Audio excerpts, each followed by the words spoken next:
Warning: the following episode of Orsini's Uncensored Mind contains explicit language and adult content. The thoughts and opinions stated on the show are reflective of AJ Orsini and his guests exclusively. But seriously, guys, the show's called Uncensored. If you got a problem with bad language, I really don't give a shit. Ladies and gentlemen, boys and girls, children of all ages, Orsini here to bring on to all of you, bequeathing of course, episode 124. So much to talk about. I have been cursed out on my DMs. We're going to talk about that. AEW extends his contract with TNT and gains a new voice. The Time Splitters. In an NXT ring, we celebrate the passing of one of wrestling's beloved heroes from back in the day. And of course, that's right, folks. Women's World Heavyweight Champion. Much to discuss here at episode 124.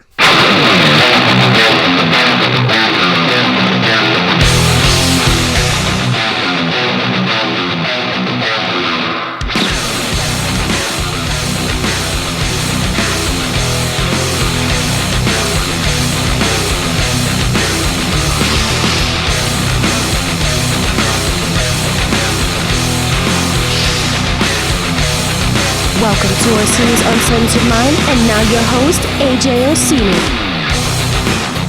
How the hell is everybody out there? This is your boy, your main man, your soul brother from another mother. This is your host of Orsini's Uncensored Mind. I am AJ Orsini. Off is off. Go off. Turn off intro music. How the hell is everybody out there for realsies, though? I'm asking for realsies. This is episode 124, of which I am bequeathing on to all of you here this early evening here. I am recording this Thursday. I think that's today. Is it Thursday? Because I ain't gonna be here this weekend, baby. The Orsinis are going to be on the road, baby. That's right. We're heading over to that new Nickelodeon place over in East Rutherford, New Jersey. Not just for a day, but for the weekend. Because when we ball, baby, we ball out. So I ain't going to be here this weekend. And believe me, plenty has happened in the world of professional wrestling where I don't have to fucking wait until Friday or Saturday morning to do this shit. We can do this shit right here and right fucking now. There's so much to discuss, so much to get into. I have been cursed out 3 ways from Sunday today. We're going to get into some of that. We've got a Women's World Champion. I mentioned all that stuff at the top of the hour, but I want to send everybody right here off the gun, right here at the beginning of the show. Next week, January 24th, episode 125. I didn't plan it that way, but that is kind of funny that it is episode 125. We live, baby! We're going to be live on the official Orsini's Uncensored Mind Facebook page, which is where you can check us out. Between the hours of 7 and 9 p.m., we will be live, and we will be doing our annual Royal Rumble roundtable discussion, and for the first time it will be live episode. You will be able to call in and join all of the action. You're probably sitting there asking, how do I voice my opinions on your show next week? That's a very simple and easy answer for you. There's 2 ways to do that. We're going to be live on the Orsini's Uncensored Mind Facebook page, which means, as most of you know, if you've listened to the show before and listened to my live episodes, we have a Facebook chat. You'll be able to go into the video. There'll be a live chat box that I will be viewing throughout the course of the show, live, minute to minute, because I am an excellent multitasker. I can listen to my guests, formulate my questions, keep in line with the producer as far as live calls go, and still listen to the Facebook chat. How can I do all that? Because I'm fucking amazing at what I do. That's how I can do all that. Speak of the devil, speak of which, there is another way to contact the show and give me your opinions on everything that we're discussing. 609-910-0687. That is the phone number you can call in next week, live, Friday, January 24th, between 7 and 9. Call in, and you can curse me out on the phone, too, I guess, since everybody's cursing me out. That's the new trend now, cursing out over some opinions. So you can do that next week, and you can go on the air and vent all that out. Now, TLC, Survivor Series, all main evented by women. We've got a new women's world champion. Women right now are ruling the roost. They're ruling the wrestling world. So I decided to follow the trend, jump on the train of success.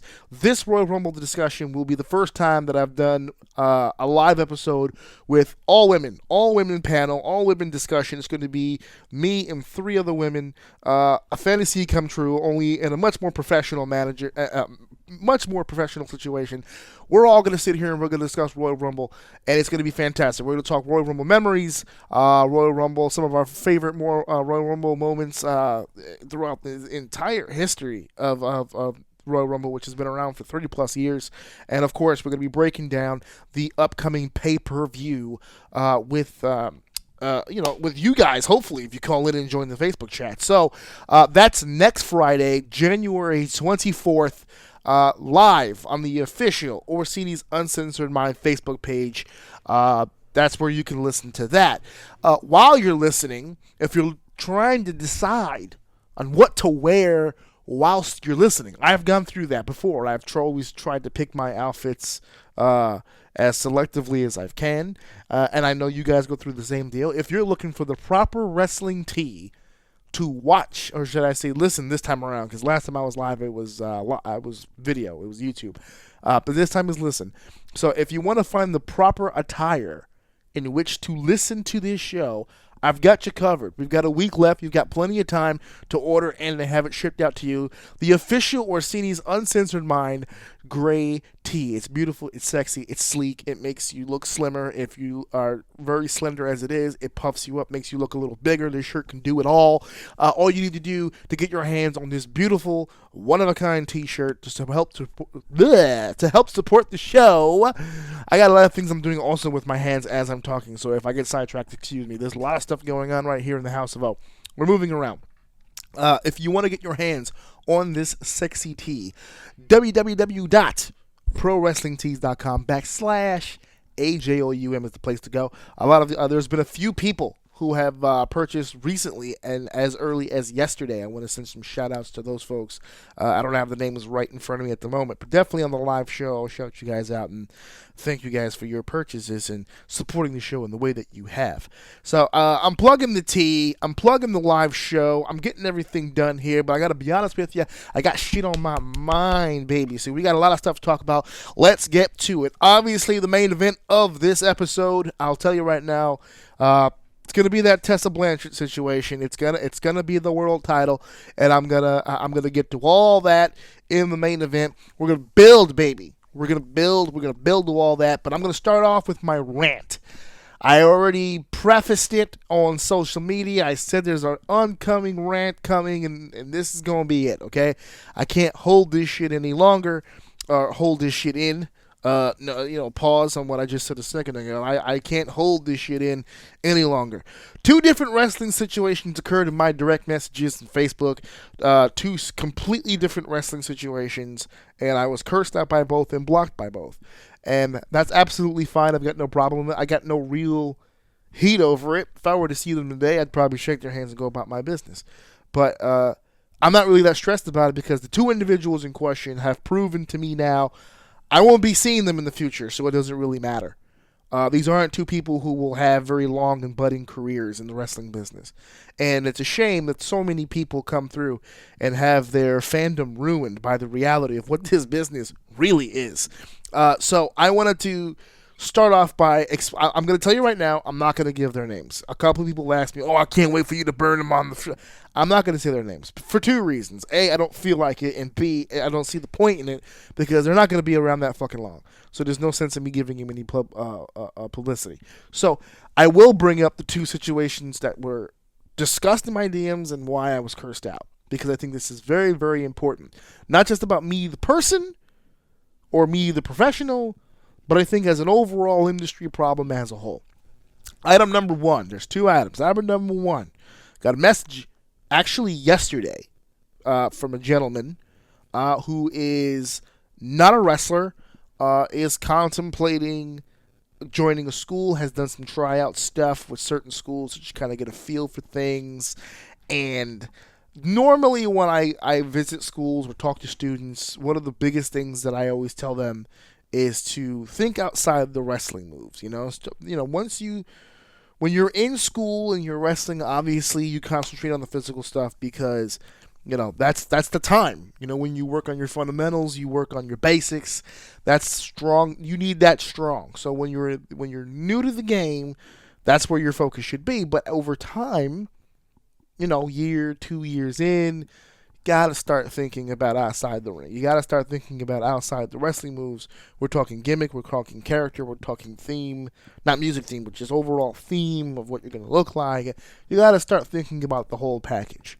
And there was a gentleman who has been training slightly less than 2 years, just shy of the 2-year mark, and he messaged me because he was given my name. He's training at a school that I won't name, and he was coming up with a gimmick idea, and someone had mentioned to him, hey, who's really good with this stuff? It's Orsini. You should probably hit him up. So he did that. He hit me up, asked if it was okay if he pitched a gimmick to me after some small talk. I said, sure, shoot, what you got? And he proceeded to write this diatribe, this long-ass fucking paragraph of shit. And I got to give it to him. It was very detailed.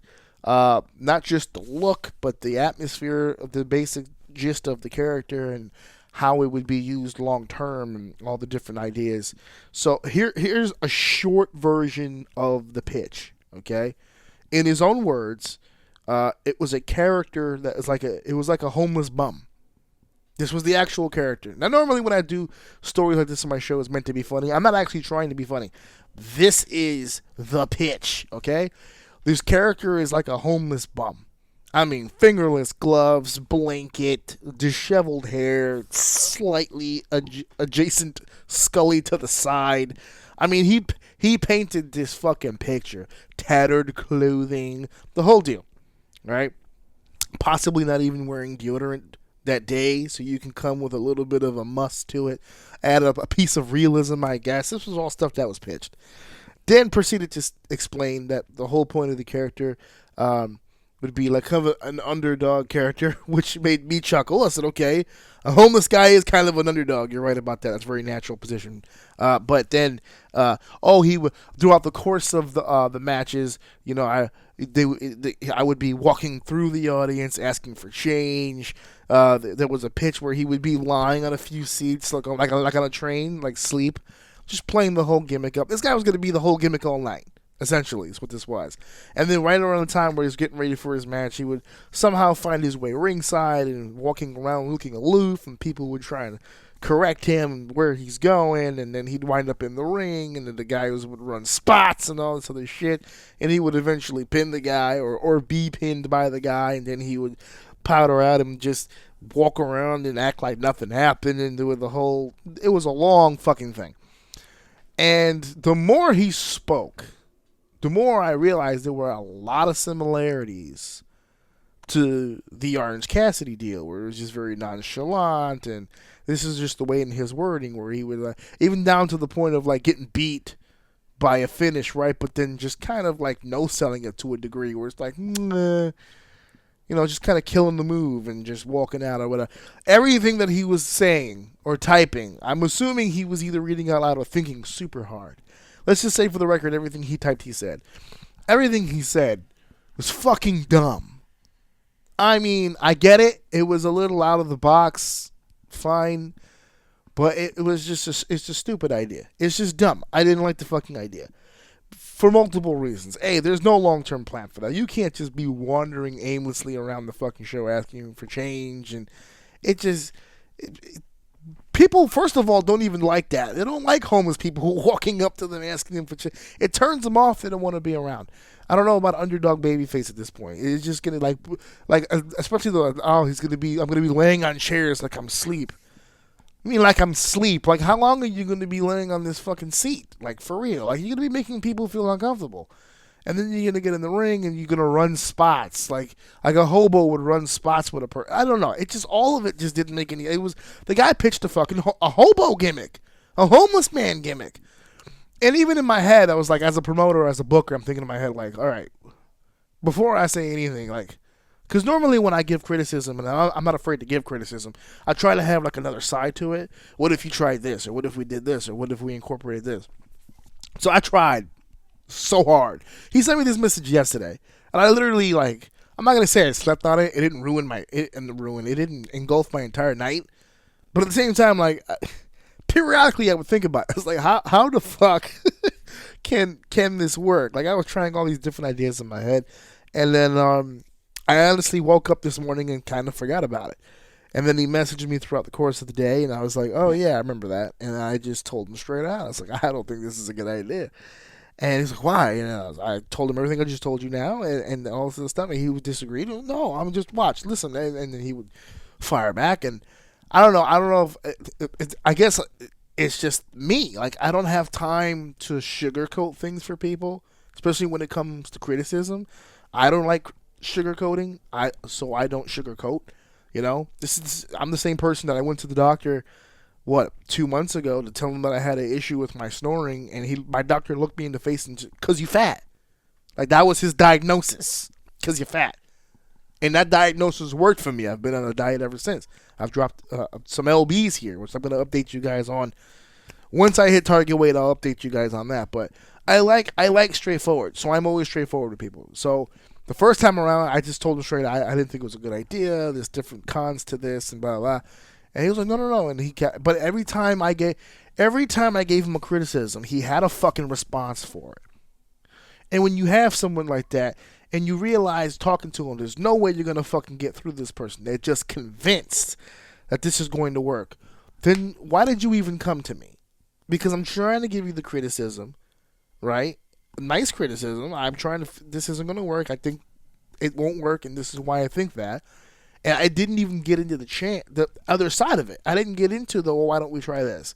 Because for every criticism, he had a fucking response. So at one point, I forgot what it was, and I responded with, this is just goofy shit.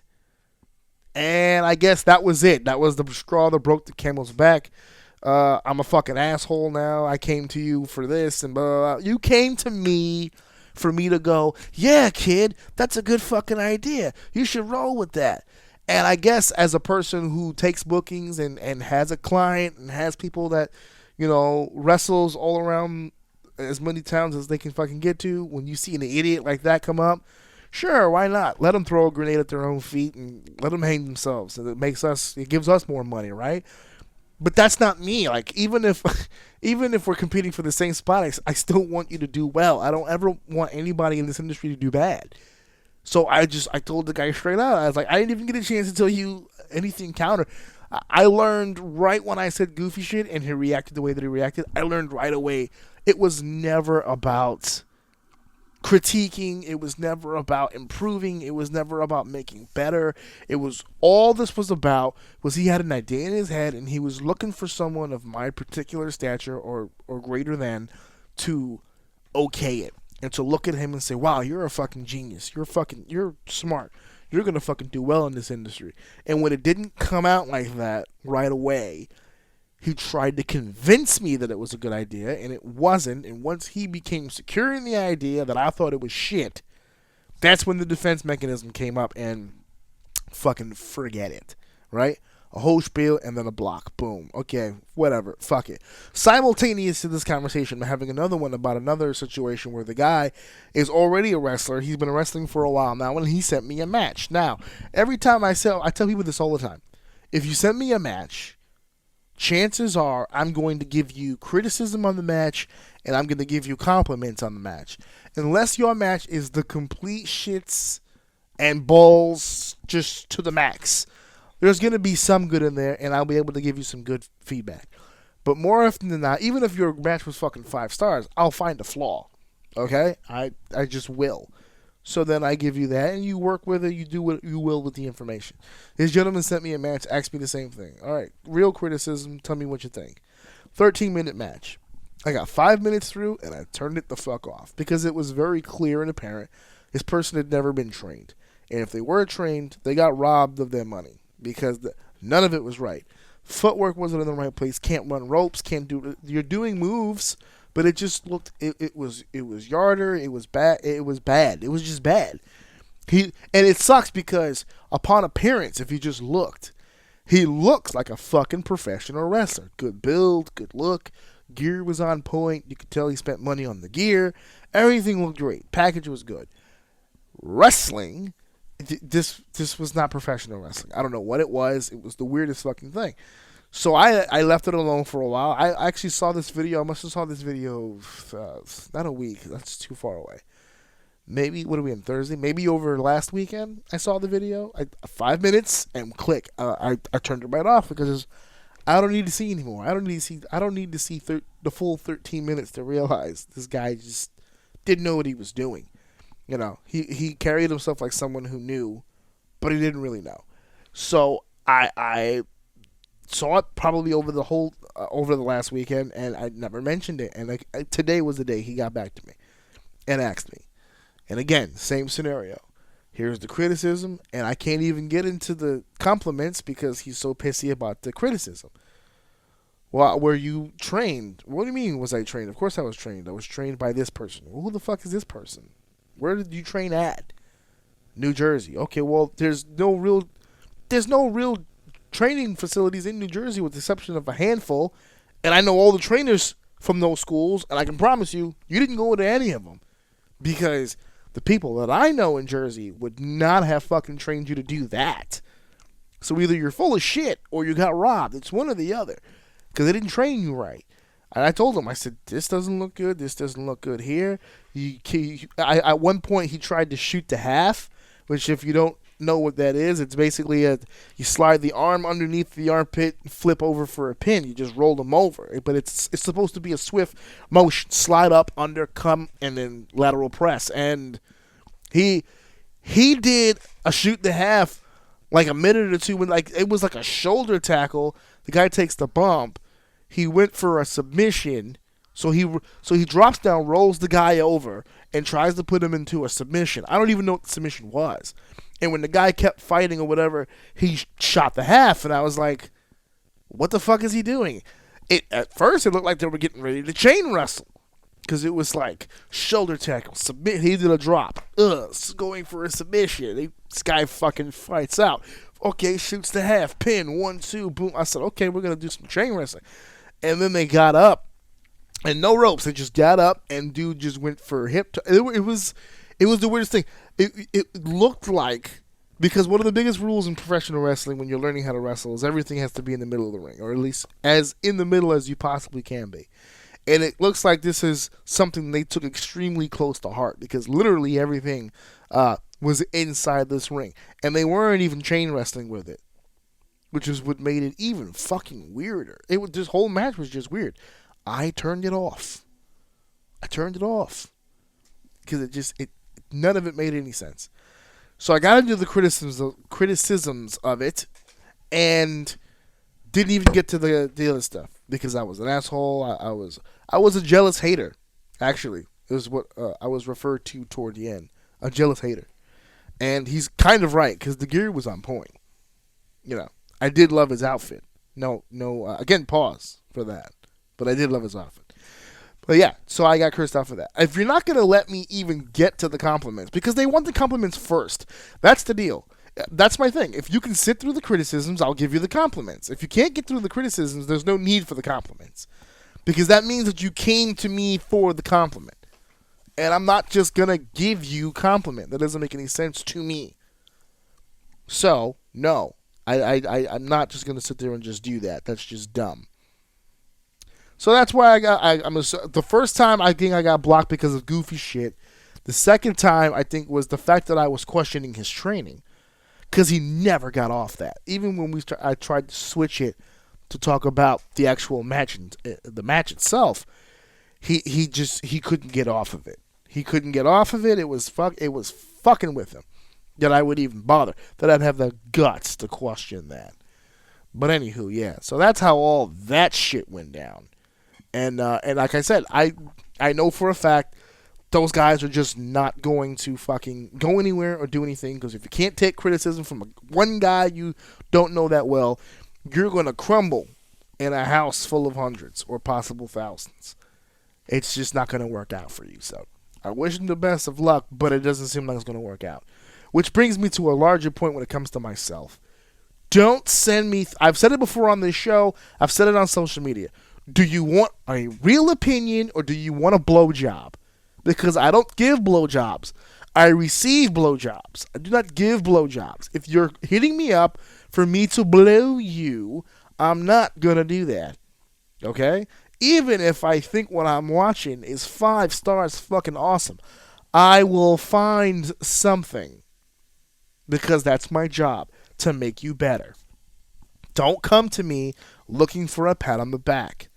You may get that pat on the back, but you're going to have to travel through glass and shit before that happens. Okay? I don't do that. I'm not that kind of person. I'm not just going to compliment you for the shits and giggles of complimenting you. Earn it. I try to earn my congratulations and my criticisms and my compliments every day. I expect the same from you. And that's it. That's all that I have to say about that. Okay, that's all done and away with. Now that's a warning label for everybody. Do not message me if you've got a problem with certain things that I say or certain things that I do. Don't hit me up and look to me and want me to fall in line with the default bullshit. Because I don't do it. I don't do it. Okay? Now, we have other things that we have to discuss here on the wrestling show, but I'm going to slip in for the commercial.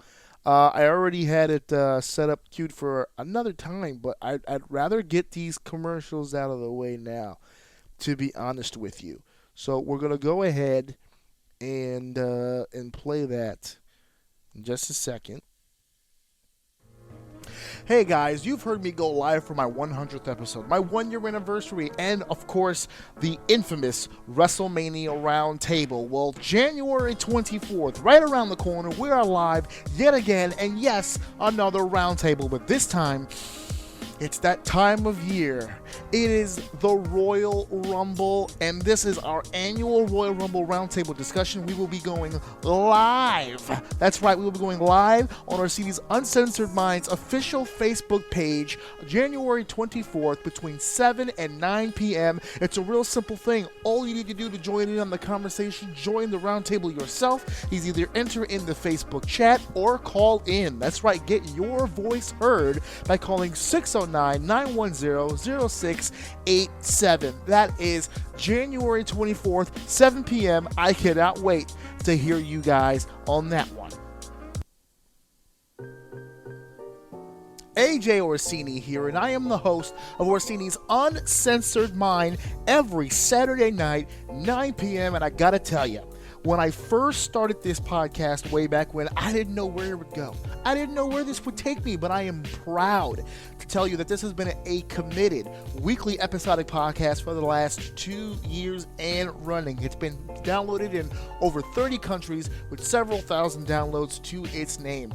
All people need to do is head over to ajoum.podbean.com and they are blasted with some audio pro wrestling goodness. Now, I have had great experiences in the past with sponsors, and I'm looking for more. As a matter of fact, I could be looking for you. So if you would like to get your business information out there to the masses, to the fans, to the squad of O, all you need to do is send me an email over to ajorsini96host@gmail.com. We are ready to do business. All Elite Wrestling has added a new voice to the announce table, and I gotta tell you, this spells trouble for All Elite Wrestling. Trouble in a good way when you really think about it. When you really think about it, it's trouble in a good way. And the reason I mean that, for those of you who don't know, Taz, the human suplex machine, is back in the pro wrestling game. That's right, he has signed a deal with All Elite Wrestling. They have made it official on all of their social media platforms, because in AEW, if they don't put that picture out with the All Elite, does it really matter? Does it really count if they don't have the picture up or do a Instagram live video or whatever the fuck they do for their little announcements? If they don't do that, does it really count? Are you really in?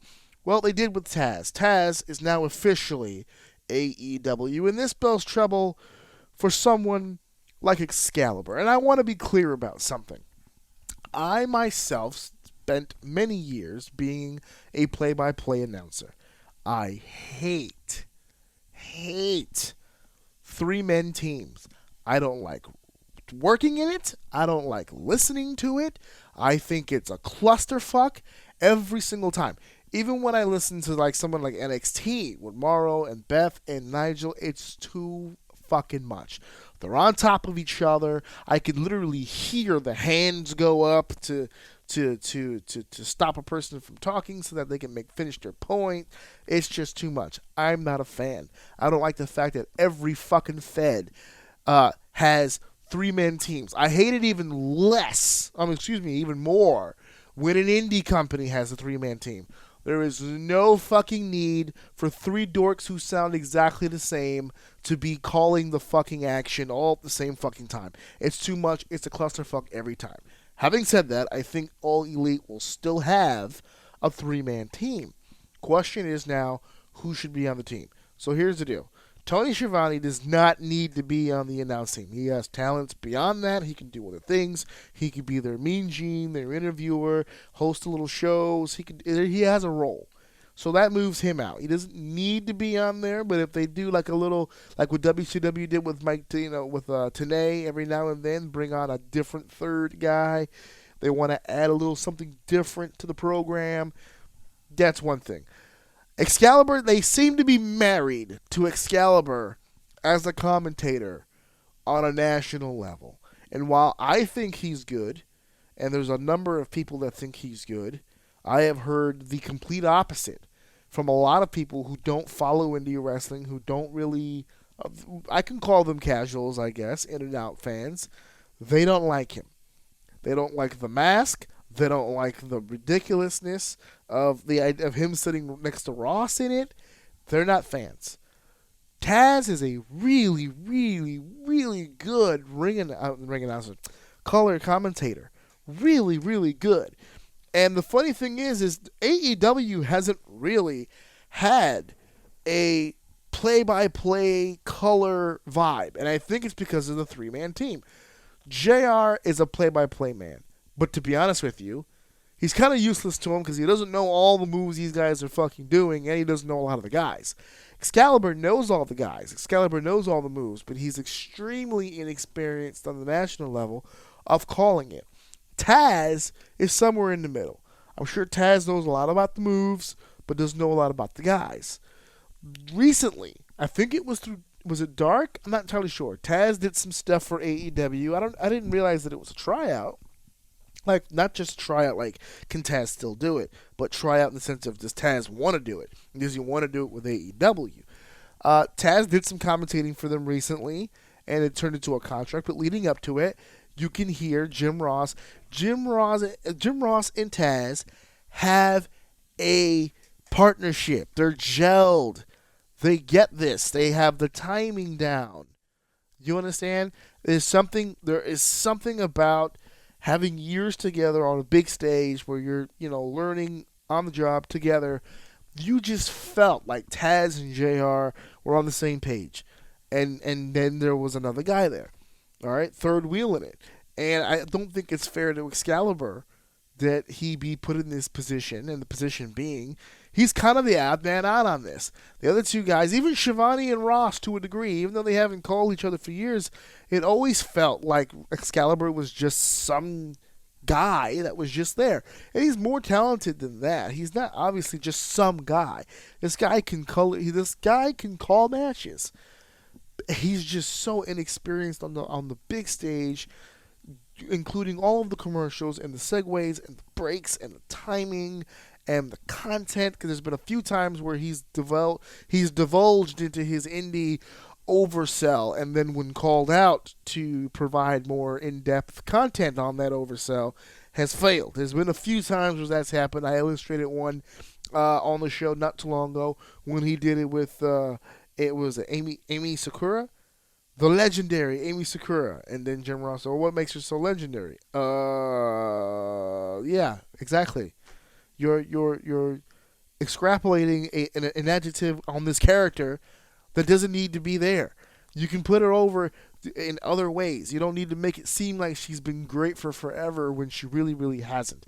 There's been examples of that throughout the way. There's also been some negatives going the other way. Jim Ross kind of laughing through certain things. Not laughing, ha ha ha. But you can kind of hear in his tone sometimes when he's being a little tongue-in-cheek with certain things, especially the Orange Cassidy stuff. The Orange Cassidy stuff has to drive a rusty nail through his fucking brain every time he fucking sees it. He's got to call it, but it's got to drive him fucking nuts every single fucking time he sees it. Drives him nuts.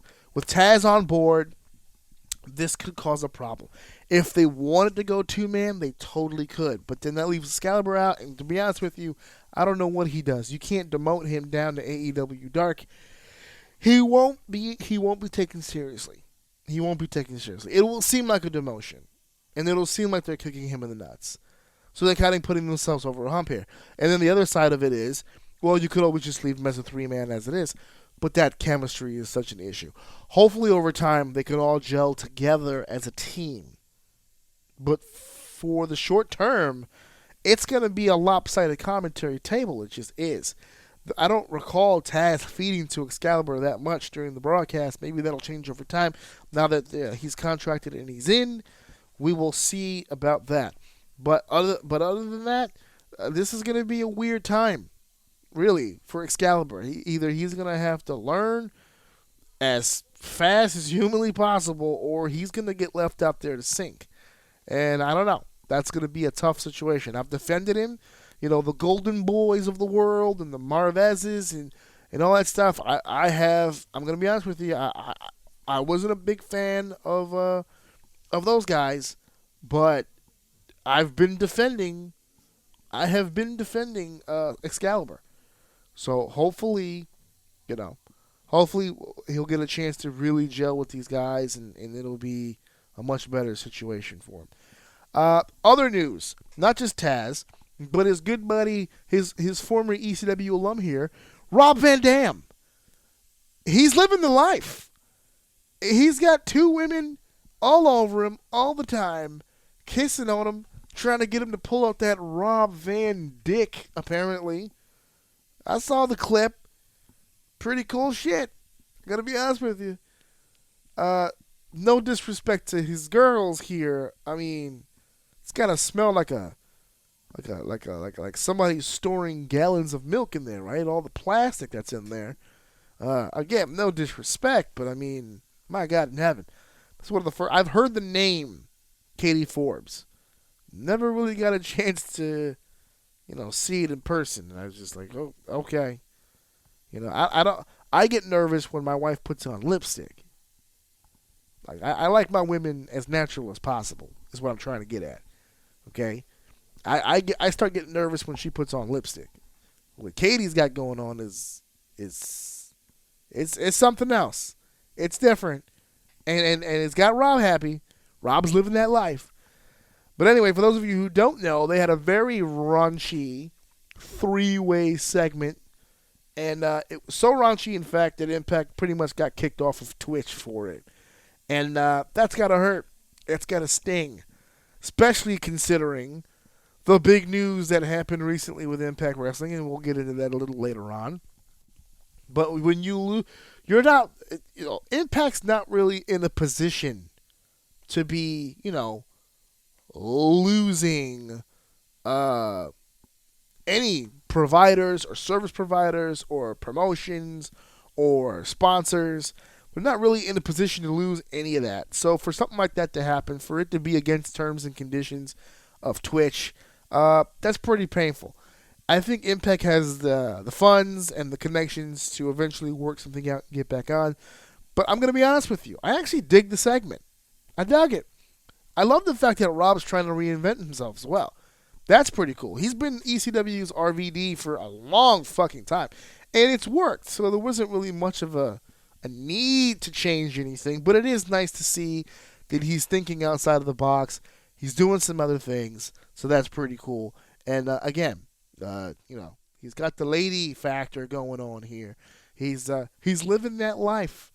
He's got many Rob Van Dick options of where he can put his stuff at. He's living that life, man. He really is. 420 all the time, and then this stuff with the chicks, man. I really dig it. I'm really onto it. But I thought that them getting kicked off of Twitch is I'm not gonna say hilarious, but that's pretty funny because at least this time around I know it wasn't something that Impact did that was just dumb. They didn't really do anything dumb. They just, I mean, if you want to consider them airing that without first checking with their providers as to whether or not they could, that's a different story. That's business related. That's different. But on a creative level, they didn't really do anything wrong. They're trying to think outside the box, so I'm with it. Not a big deal at all. One other thing I wanted to talk about before we get to our main event here. The Time Splitters. Now, I mentioned this on my social media.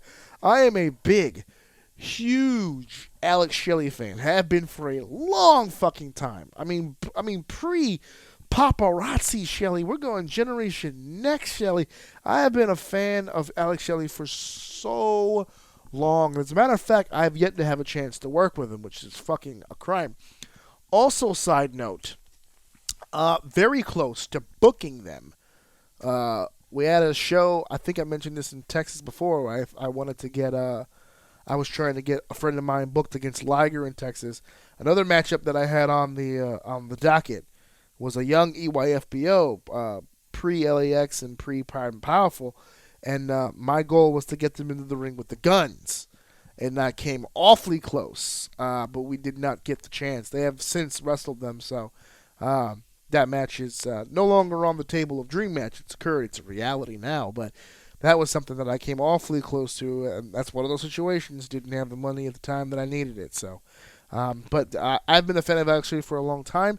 I've actually had him in my top 10 as an individual. Forget team, because he's higher up on my list as a team. The Guns are one of my favorite tag teams of all time. I will debate anybody that the Guns are one of the greatest tag teams of all time, in my opinion. And I know that they didn't get around, they didn't last for very long, but that's cool. They were well traveled all around the world, tag titles all around the world, competed against some of the best teams. They're in the conversation. They just didn't last long. That's all it is. Injuries, politics, just bullshit behind the scenes, whatever have you. But the reason why I'm bringing this up is because I finally got to see Alex Shelley in a WWE ring. I never thought I'd see the day. I don't know why, because I said on social media I can make an argument he should have been signed before a lot of those guys did. A lot of indie guys that got signed should have been behind Alex Shelley on the queue on that. I'm not entirely sure what it was that stopped him from happening. Maybe WWE wasn't interested. Maybe Alex wasn't interested. It's funny how that worked itself out. But Alex Shelley is one of the most talented performers in the history of the game, in my opinion. Multiple styles. Just a fantastic in-ring worker. Having said that, I'm not really that big on the Time Splitters. I love Kushida. I love Shelley. I've seen their work. What was it they said on the broadcast? What was it? Was it 6 time? Not 6 time. It wasn't 6 times. They were former IWGP Junior Heavyweight Tag Team Champions. They've competed, like I said, all around the world together as the Time Splitters. So it was cool when they announced Kushida was going to be in the tag tournament, and they left that mystery person there. There was a lot of speculation that it would be Shelley. I know that a few of my buddies spoke to me about it. They were like, "Oh, no, I think it might be Shelley." I was like, "Nah, no way. They should have had Shelley on there." And better late than never, it is Alex Shelley. Was glad to see them in the ring. There were some people that said, well, they have to win now, or they have to be in the finals. Why were you not Time Splitters just to have them lose? And I nonchalantly said that the Time Splitters would be the perfect opponent, perfect team to beat, not put over. I don't know if Alex Shelley is signed full-time. I don't know if it was just some deal they got together for the Dusty Classic. And honestly, I knew looking at the brackets there was going to be a lot of strong babyface wins. We needed a strong heel win for this tournament. And I was looking at the brackets. That's probably going to be it. They're probably going to beat the Time Splitters. And everyone thought I was crazy. Well, here we are.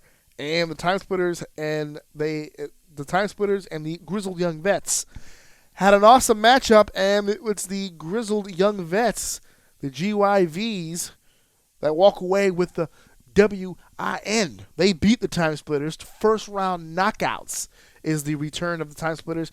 But what's beautiful, this is why I thought it would be such a good win for a heel team. This loss means nothing to the Time Splitters. People still are going to want to see them. I hope they remain a team in NXT. That would be great. Be honest with you, Time Splitters Undisputed Era is a dream match for me. I can't wait. I know that it's not a dream match in reality because they've had this match before, especially in Japan. As a matter of fact, they mentioned it, that Undisputed Era defeated Kushida and Shelley for the tag titles in Japan. So it's not exactly a dream match, but I've yet to see it. So for me, I know people are saying, well, oh, just go on the YouTube and you'll find it. I can, but I haven't watched it yet. So, thus, dream match for me. So I'm keeping that one there.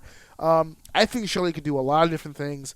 I'm sure at this stage of his career, they're going to get the best they can out of him. And I think, honestly, he would be an extremely helpful coach for them down the line. I know not everybody can be coaches. I just love the idea of him being rewarded with a long, consistent career and winding up in one of the best companies in the world. I would love that. Love that. And now we move on. You know what? I haven't done this in a while. I don't know why it's just dawning on me now to do this, because I haven't done it in a while. But let's do it. It's been a minute, right? Right? Where is it here? Top? No. I don't even know where the hell this is. I'm keeping all this in, by the way. I'm not editing any of this shit out. Let me see. Let me look through the list here. It might not even be in this folder. Let's go back. It might be in the other folder, right? It could be. It could be. Oh, yep, there it is. There it is. 10. Oh, no. Wow. That sounded sexy. I didn't even know I had that. Did I use that for something? What the fuck is that? Top 10 segment? That must have been one of my goofy ideas that never really panned out. Oh my god. That was, first of all, that was loud. Very audible. It was in my ear. That hurt. There it is. The one I was looking for was right underneath it. Jesus Christ. This is a long walk for a short drink of water. Anyway, here we go. And now back to Action News 5. Our top story tonight. Ladies and gentlemen, can I please have your attention? I've just been handed an urgent and horrifying news story. All right, top news here tonight on episode 125, apparently, is the fact that I have a top 10 segment audio clip that I did. Put that again. 10.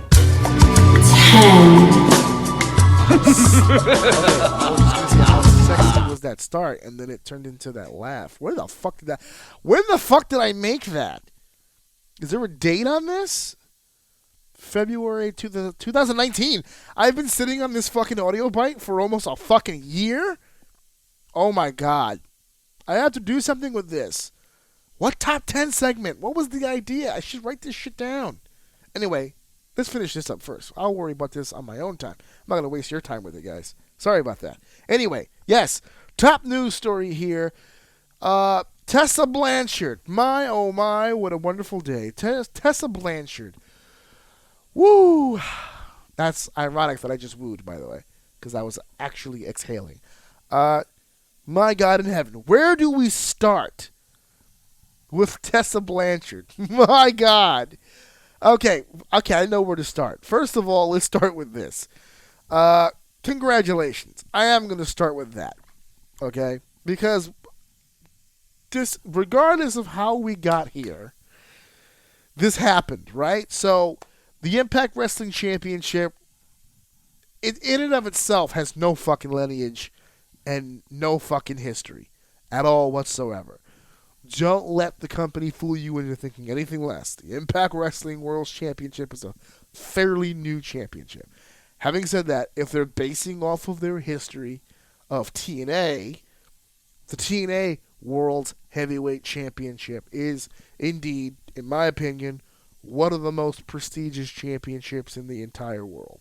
Or at least at one point it was, when it was traveling around the world being defended, blah, blah, blah, blah, blah. Some of the greats, they listed them all down. The Joes, the Angles, the Styles, the Stings, just down the line. Jeff Jarrett, whatever, right? And now here we are. Tessa Blanchard holds the World's Heavyweight Championship. Now, I'm sure that she has it. We're going to institute the Mysterio rule, and it will no longer be the Heavyweight Championship. They're probably just going to call her the Impact World Champion. I'm sure that's what they're going to do. They're going to eliminate heavyweight because it's less confusing that way. Because this chick is 125 pounds soaking wet. So heavyweight ain't going to be in there at all whatsoever. So one important thing that I have to bring up before we get into this Tessa Blanchard stuff, and of course that is the racism. So in case you guys don't know, I made an episode a while ago. This is a long time ago now. But I'm going to go ahead and bring it up now. And I'm going to wait 1 second. I'm going to pull up exactly what I want to know, exactly what number it was. Right? Taboo. It was something about being taboo. Where's that at? World sunshine. Angry as fuck. Angry as fuck. Where are you? It's one of these. Taboo. No, I lost track here. Where the hell is it? Anyway, short version of this is I did an episode a while back where there were 3 topics that are taboo, that are too much. I have no interest in discussing on this show. 3. Politics. That's why you never hear it. Okay? Religion. That's why you never hear it. And racism. That's why you never hear it. I think I bent the rule for one of them. I can't remember which one it was. It might have been racism already. But I don't discuss those things because there's no real discussion. There's nothing really to talk about. We know that racism is bad. This is a collective thing. White people, black people, Hispanic people,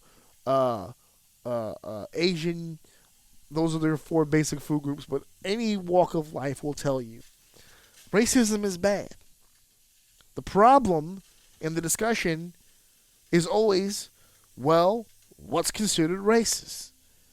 And because there's this big-ass gray area as to what is and what isn't, I don't bother with the fucking conversation, to be honest with you. I am of multi-ethnic background. I am of African American blood. I am of Asian American blood. I am Chinese. Did I say Chinese? No. What the fuck did I say? African American. Okay, Asian American, Chinese, Italian, and Puerto Rican. Right? American. Whatever. Puerto Ricans are Americans. Not the point. But, I'm a mixed bag. And to be honest with you, I have been claimed by none. Black people don't consider me black. Asians, I'm probably closer to Asians because I look more Asian. So they've been a little bit more accepting. But Italians don't claim me. And Puerto Ricans really don't claim me. To be honest with you. That's my family heritage. I know I've had family from the island. I've had family from China. I've had family from Africa. I've had family from whatever. But I've never really been claimed by any of them. So as far as me commenting on racist shit, there isn't really much for me to comment on because I don't really fucking experience it.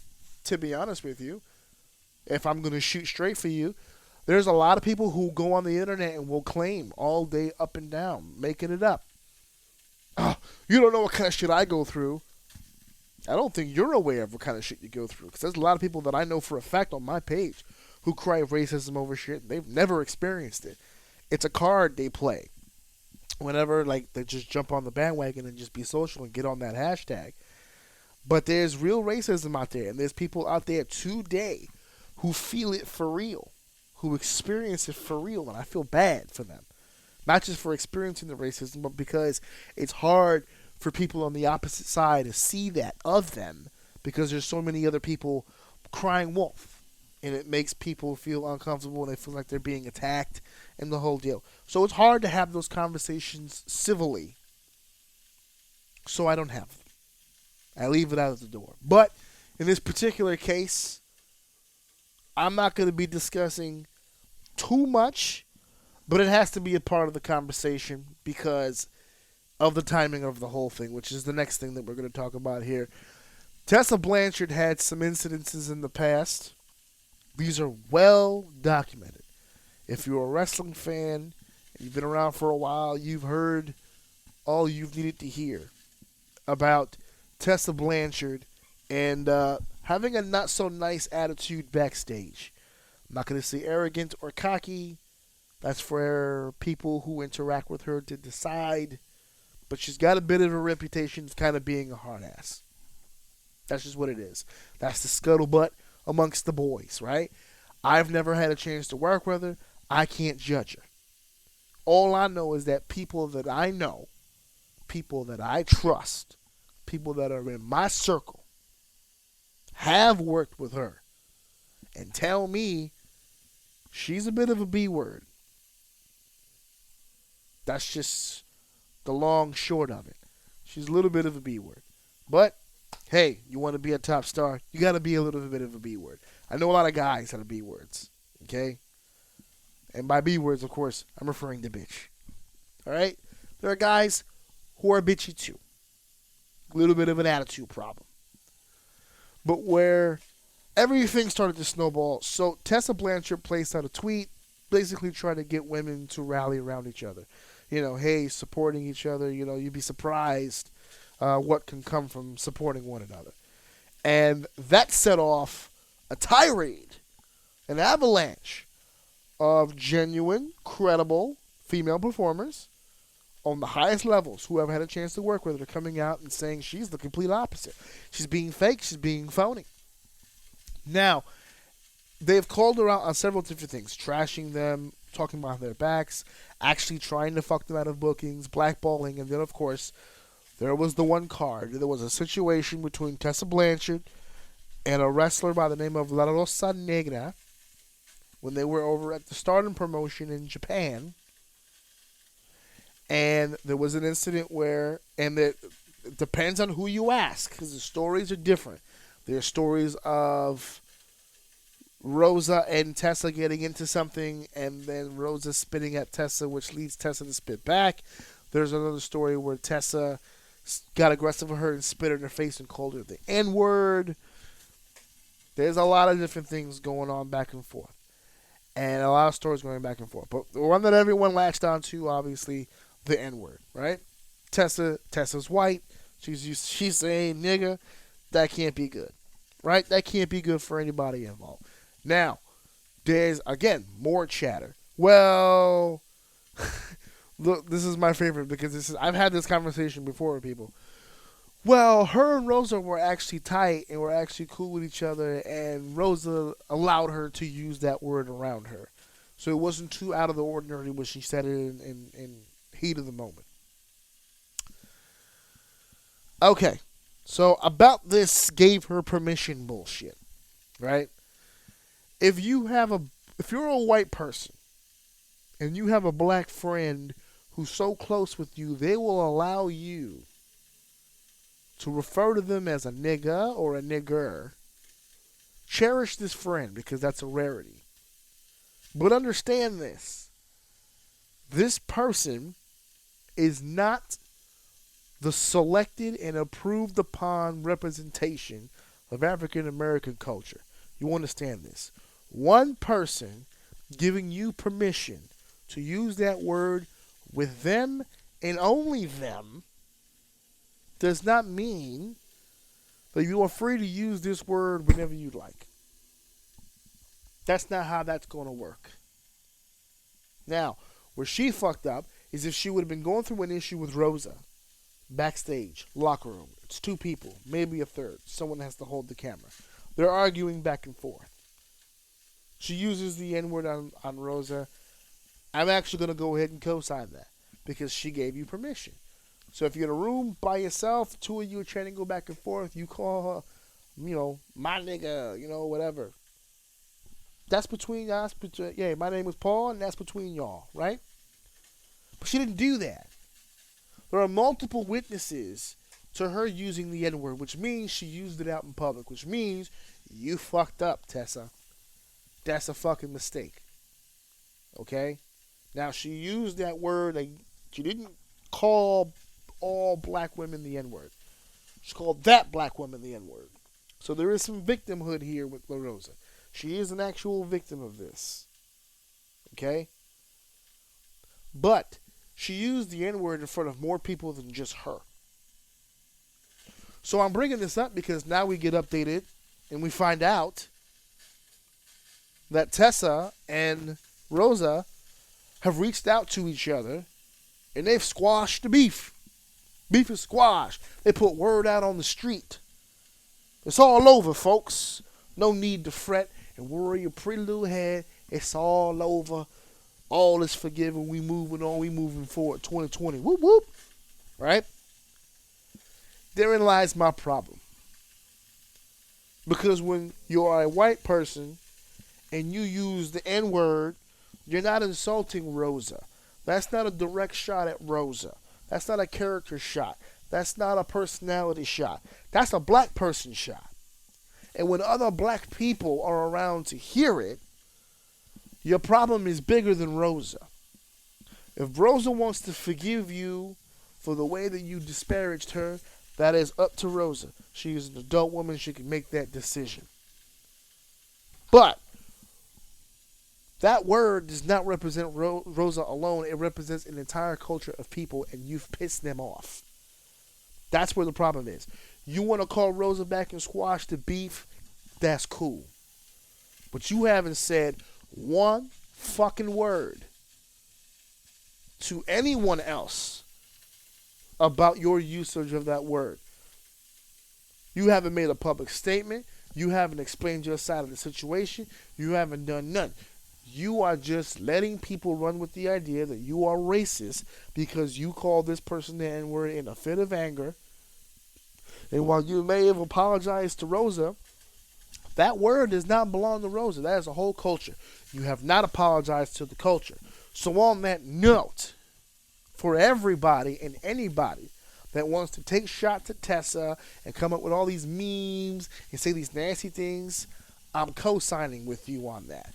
Because until she steps up and realizes that her words hurt more people than just the one, because if you hurt the one person, that's easy. That's an easy fix. You didn't hurt the one person, you hurt many people, especially those who supported you. Because in a second, we're going to talk about history being made. Okay? History being made. She's the first women's world heavyweight champion. Don't give me Sexy Star because she won a belt that didn't matter with a company that doesn't exist in a room that never traveled the world. If anything, that belt meant something to Los Angeles, California. It didn't mean a fucking thing to the rest of the world. Okay?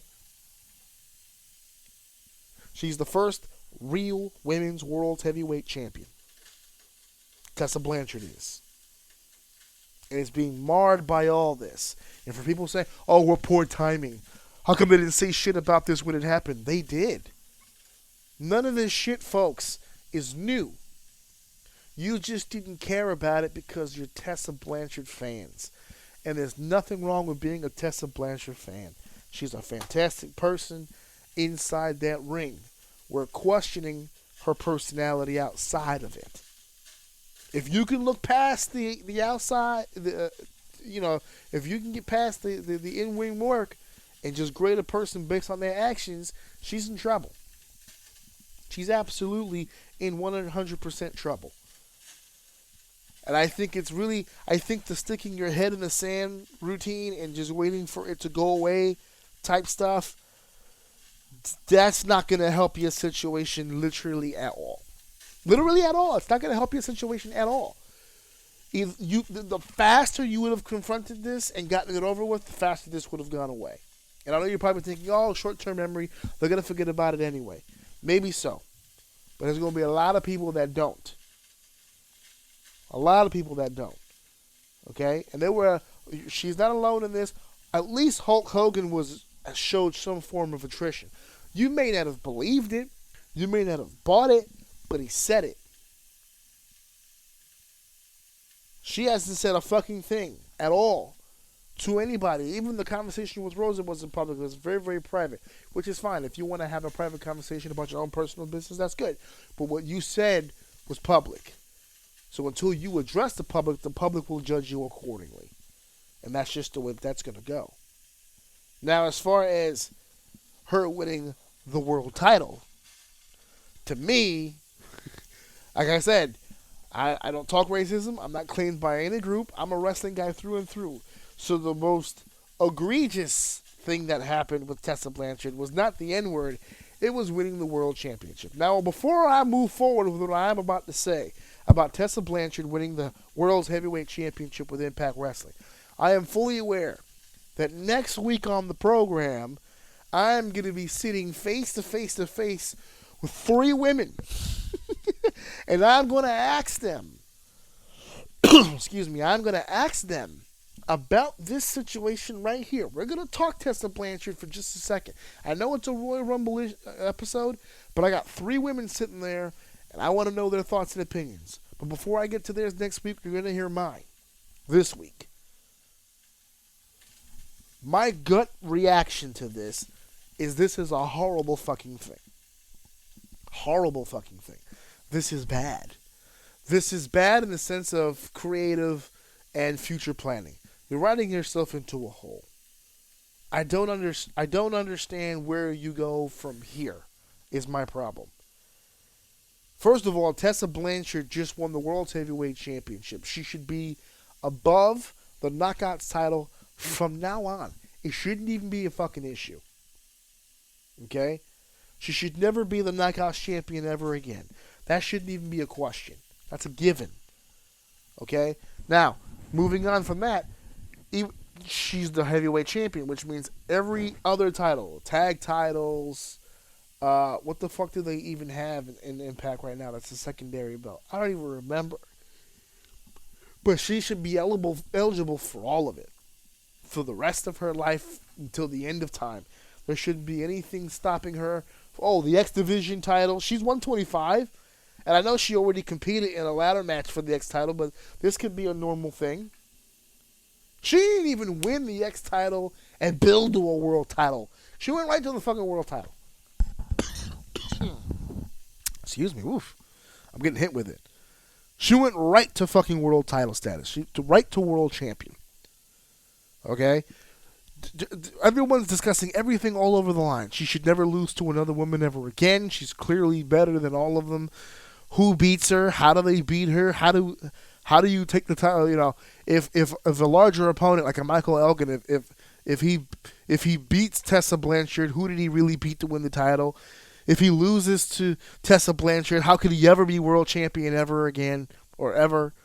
If he can't beat Tessa Blanchard, all 5'5", 125 pounds of her, how can she do it?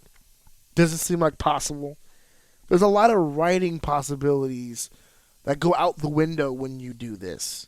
Okay, I'm not saying that a woman shouldn't be a top champion, because that's bullshit. Some of the best wrestling in the world right now are from women. Some of the wrestlers right now, the best wrestlers in the world right now, are women. They're leading their categories across the board on multiple programs. On the WWE network, on NXT, AEW. Okay, we'll leave that one to the side. I mean, they're trying, they're improving. Impact, I would say Impact has a better division than AEW, at least more interesting. Mexican luchadoras over in Japan, Stardom, and the Joshi style is kicking ass. Women around the world are just doing their damn thing. Okay, I am not sitting here saying that a woman cannot be a top champion, nor am I saying that they can't be top stars. It's happening all over the world. This is something that's happening. Okay? This is the new world we're living in now. Like I said in Machete, you know, women can do stuff now. You're going to have to learn to live with that. And that's what it is. So for everybody out there with the good old boys club telling the whole world that it's disgusting that a woman is the world champion, that's not even my concern. Because I'm more worried about the fact, where do you go from here is my problem with the whole deal, right? And there was somebody telling me the other day, because this happened over the weekend. They said, "Well, it's wrestling. You can just script it to happen whatever way you want it to happen," and that's not true. Okay, first of all, can I address scripted for a second? Just real quick, if you've never put a match together in your entire life and you're listening to my show, let me allow you a moment, just a little behind the scenes tip. We don't script the matches. Okay? We'll plan them. We'll go over a few things. Most of it should be called in the ring, as is happening, feeling out the crowd. But we'll plan a few things. We'll talk some things over.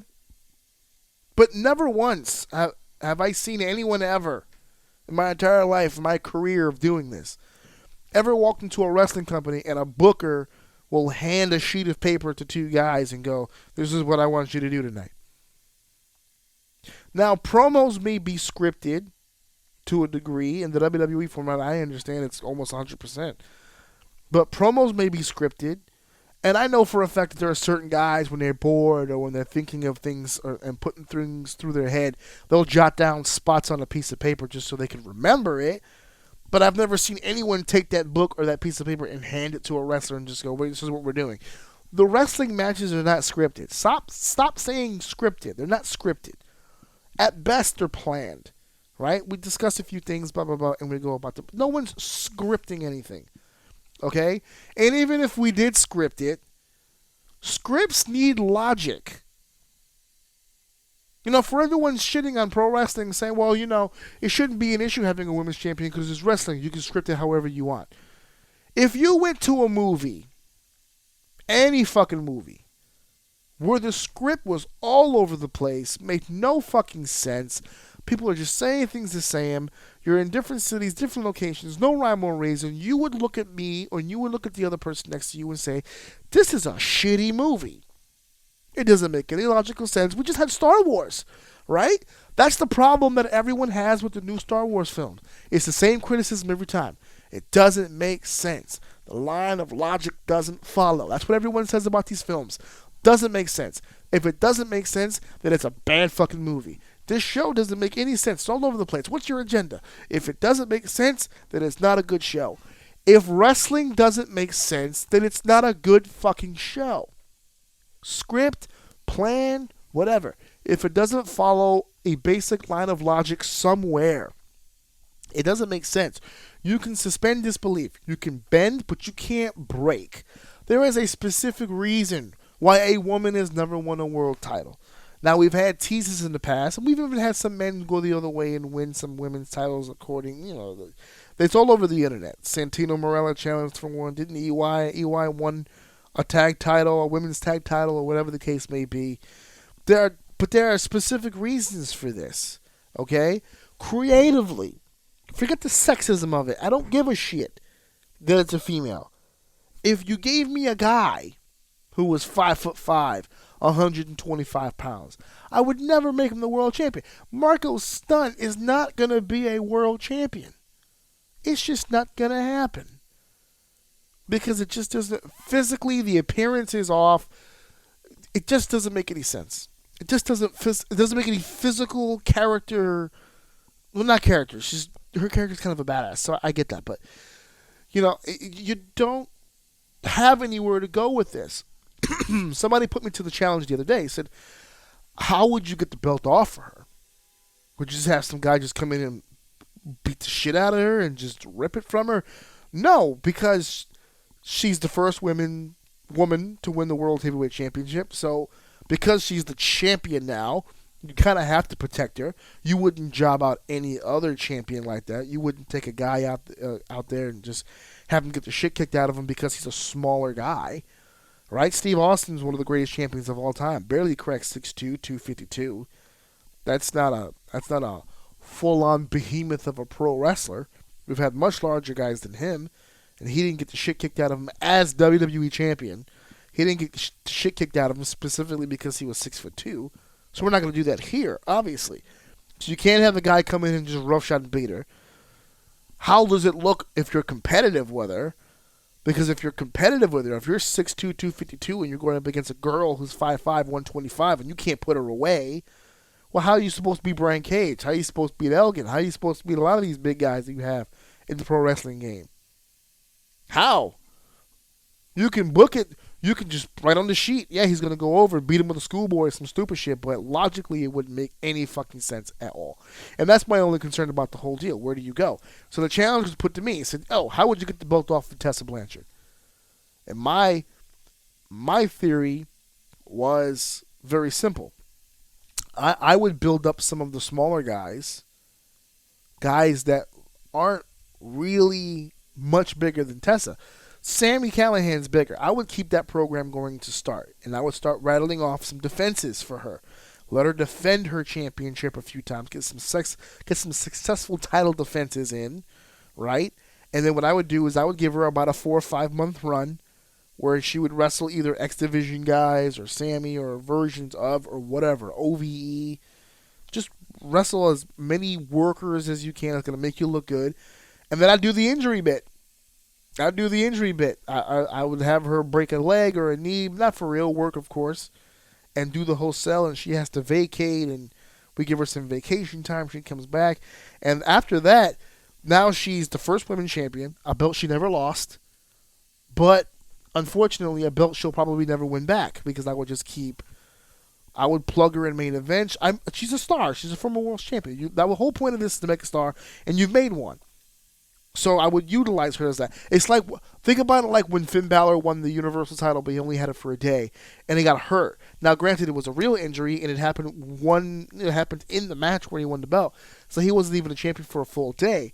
But let's say, think about it for a second, like you can control that chaos, right? Where you work the injury, we give her some time off, she has to vacate the championship, and now every time after that, just like Finn, she's a former world heavyweight champion. We gave her credibility. So now we can plug her in main events, boost ratings. Can she do it again? It's always going to be now the what if. Can she do it again? Was it a fluke? Can she work her way up to another world title reign? I guess we'll have to wait and see. But yeah, that's how I would get. That's how I would get the belt off of her. I don't want her beat. I don't want her pinned. I always want it to be something that hangs out there where it's like, it was a tough run, but it was a very physical run, and she was a champion, but she couldn't stay healthy, or whatever the case may be. I don't want her beat. I wouldn't have her lose, because she's the first, and she may be the only, and you want that to be pristine. You want it to be where it was like she wanted to fight. She wanted to keep going. She wanted to do this. She wanted to do that. Like, you want to make her seem like the big hero, right? So it's like she wants to fight. She wants to defend. She wants to set a trend. She wants to kick open the doors and break the glass ceilings for young girls everywhere. But her body is just not willing. Her body's tapping out. Ding, ding, ding. She needs time off. She needs a break. And then she takes her break, which I'm sure she would love because she's been on the road nonstop leading up to this title match. Takes a break, comes back, and she's just always in the mix, but just never gets it done. And she won't be looked at as a failure. Excuse me. She won't be looked at as a failure because she has the one title win under her belt. That's how I would do it. I know you guys have different opinions of that. How would you book it? How would you get the belt off of Tessa Blanchard? Let me know below in the comments. Or you can call me next week on January 24th, 7 p.m. live on the official Orsini's Uncensored Mind Facebook page. Just to clarify my comments here about Tessa Blanchard, I'm trying to make it clear, okay? I'm not that bothered by the fact that she won because she's a woman. I'm bothered by it because she's not a woman of the kind of stature that I think would be pliable for competing against men on a full-time basis. My new favorite wrestler in the world is Rhea Ripley, but she's got height, she's got physicality, she can take a beating, she's got a look, she can do a promo. She looks like she can beat some people up. Bianca Belair looks like she can fuck a lot of dudes up. She probably does that as a hobby. She just walks over and fucks people up. But that's the case to me. So that's how I feel about it. I'm not worried about her being a woman. I'm not worried about her being a champion. I'm worried about where we go from here. Is Impact using her as a needle to kind of get a grasp and the heartbeat of pro wrestling today and see how they feel about this? I'll tell you this, it'll never happen in the WWE. Never happen. If not so long as Vince has a pulse in his body, will there ever be a woman WWE champion or Universal champion for that matter? We had one woman Intercontinental champion, and it took a behemoth of a woman to do it. We've had a few women in the Royal Rumble, which we'll talk about next week. I am developing a cough. So that's all next week. Those are my thoughts on the whole deal. I'm curious to see where you guys feel about this and where do you think it goes. How do you book Tessa moving forward? Who does she compete against? Who does she beat? Who does she lose to? It's so all over the place. I'm gonna wait and see how this plays out, and I'm gonna bring it back up. We will adjust and we will try to see how they work this. I can't wait to hear her promo and championship promo and what they're going to do next. I can't wait. I want to see where it goes. All right, so thank you guys for listening. Thank you guys for downloading. Thank you guys for enjoying.